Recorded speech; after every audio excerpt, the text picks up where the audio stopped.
Hey guys, how's it going? It's Alex of Coyote Star Astrology. This is my weekly forecast for the week of June 19th, 2019. Thank you so much for tuning into my channel.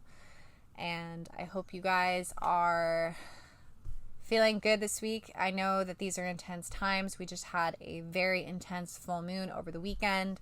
So if you are new to my channel and you didn't watch my last video and you're wondering what the hell is going on, a lot of this energy is residual energy from that full moon. It happened very late on Sunday night, and we were definitely feeling it yesterday on Monday the 17th. So that was a full moon in Sagittarius, and it had kind of a larger than life feeling about it because it was conjunct Jupiter. Jupiter is the expander. He's kind of like a magnifying glass. He magnifies anything that he's around, and he was very close to the full moon. Jupiter's the teacher, he's the guru, he's the master. And Sagittarius is about the quest for truth, the quest for higher knowledge. So this full moon brought with it a lot of expansion and a flooding of information because it was in opposition to the sun in Gemini, which, as we discussed, is about gathering information and seeking more knowledge. The full moon was also square to Neptune, which is our dreams, but it's also our illusions and our paranoias, and it's kind of this smoke and mirrors energy. So this full moon might have shown us where our belief systems are no longer reflective of the type of life that we want to ultimately be living, which is very good, but for some people might have been jarring or spooky or painful. For others, it might have been illuminating and exciting. It might have ignited your desire for adventure. It carried with it this kind of devil may care, screw it, I'm gonna buy the ticket type of energy. Both Gemini and Sagittarius are very travel oriented, and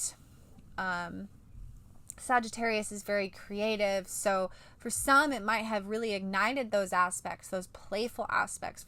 But for other people, it might have just been a lot of information, and it might have been confronting with regards to what the truth is for you and how truth can vary depending on the individual. What's true for me isn't true what's true for you.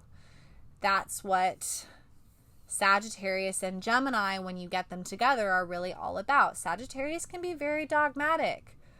When Sagittarius thinks it knows, whereas Gemini is yes, no, and maybe. Gemini wants options. So lots of information, lots of different points of view this full moon, and just lots of energy in general. Some of you may be wondering, okay, so what's going on this week? What's the most intense part of this week? Well, we're having the second phase of the transit that we talked about last week. Mars in opposition to Saturn. Now we're going to have Mars, the second pass, oppose Pluto.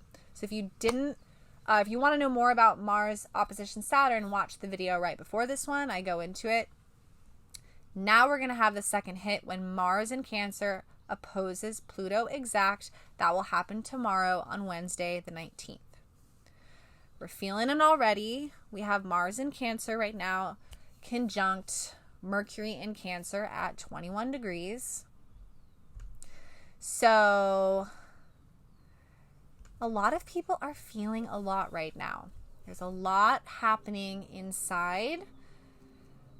There's a lot of emotions. Some people might be expressing those emotions. Mars in Cancer, the barriers come down. There can be an outpouring of sentimental feelings, emotion, fears, insecurities, tears.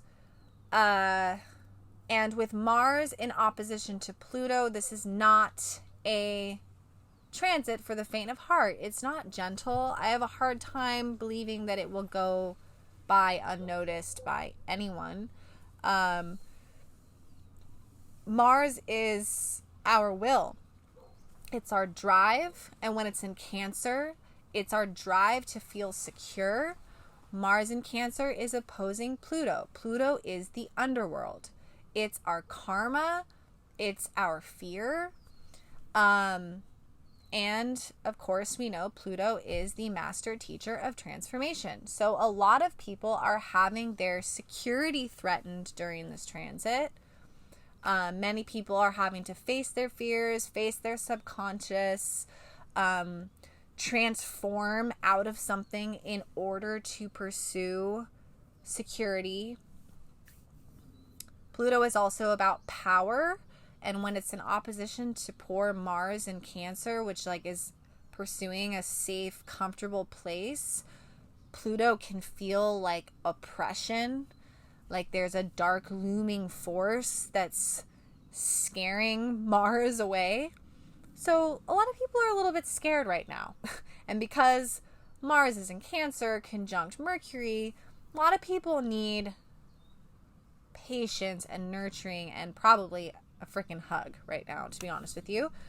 When does it get better? Well, the good news is Mars moves very quickly. So this transit is kind of like a knife. It's very acute. It's very slicing and quick. But then Mars is going to move on with its life. The pressure will let off. But until then, we're in this fight or flight energy that Mars opposition Pluto really ushers in, which is a call to action, a call to find inner security. And with the opposition to Pluto, a lot of this involves facing fears and transforming. So, yeah, it's not a transit for the faint of heart. A lot of astrologers have been looking at it since the beginning of the year. So a lot of people are pulling the trigger this week on some situations, coming to some pretty intense realizations. And as a collective, we're experiencing a lot of upgrades this week. So take care of yourselves, be patient with yourself, give yourself the self-care that you need. And for those of you who are experiencing excitement and adventure, this is definitely a week where people will be pulling the trigger on taking massive leaps towards their dreams. And then we have some very actually celebratory energy at the end of the week, because we will have Venus opposed Jupiter, and we'll have the solstice happen. So if you can attend some kind of a social event towards the end of the week on the weekend, once we make it through this Mars opposition Pluto energy, definitely do that, because Venus opposed Jupiter is really conducive to having an amazing time and sharing these really intense experiences with other people socially, and hopefully letting loose and celebrating the solstice. And of course, if you guys would like to reach out to me for a reading, we can look at this transit and look at what's coming up for you. And, you know, I'm always here for you guys. I know that a lot of people are going through a lot. So my email's down below if you want to reach out and take a deeper look at your natal chart. Otherwise, thank you guys so much for tuning in. I hope you guys have an amazing week, and I will see you in the next video. Thanks for watching.